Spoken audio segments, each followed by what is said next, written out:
রাতভর ঝরে পড়া শিউলি বিছানো এক সকাল।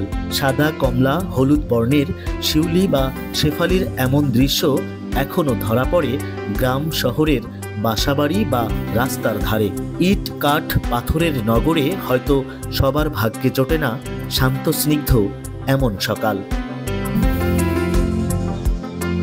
হালকা কুয়াশার আলতো পরশ মেখে গাছগাছালির ফাঁক দিয়ে সূর্যের উপস্থিতিতে যেন আরো পরিপূর্ণ হয়ে ওঠে শরতের সকাল।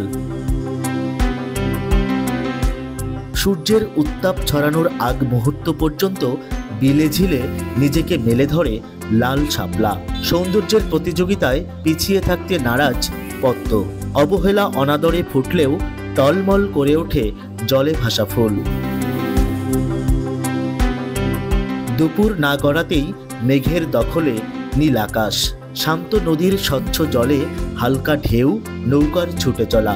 গ্রাম শহর ছাপিয়ে নদ নদীর বুকে শরতের এমন দুপুর যেন উদাস করে তোলে মন। আকাশ জুড়ে ঘন কালো মেঘ, কখনো বা বৃষ্টি। নদীর ওপারে ভেসে ওঠে কাশবন। বদলে যায় ব্রহ্মপুত্রের বুকে জেগে ওঠা গ্রাম রসুলপুরের মতো দ্বীপচরগুলোর চিত্র। মাত্র 40 বা 50 টাকা খরচ করে ফুলছড়ি উপজেলার বালাসীঘাট থেকে নৌকায় করে আসতে পারেন চর রসুলপুরে। আর সেই চর রসুলপুরে আপনাকে বরণ করতে অপেক্ষা করছে এমন অনেক ঘোড়ার গাড়ি, যেই ঘোড়ার গাড়িতে আপনি উপভোগ করতে পারেন শরতের অপরূপ বৈচিত্র্য, যেখানে আছে নদী, নৌকা আর কাশফুল। সব মিলে শরৎ যেন অন্যরকম উপভোগের হয়ে উঠেছে এই গাইবান্ধার ফুলছড়ি উপজেলার চর দ্বীপচরগুলোতে। কাশফুলের সাথে কোমল বিকেল কাটাতে দর্শনার্থীদের ভিড় বাড়তে থাকে রসুলপুর ঘাটে।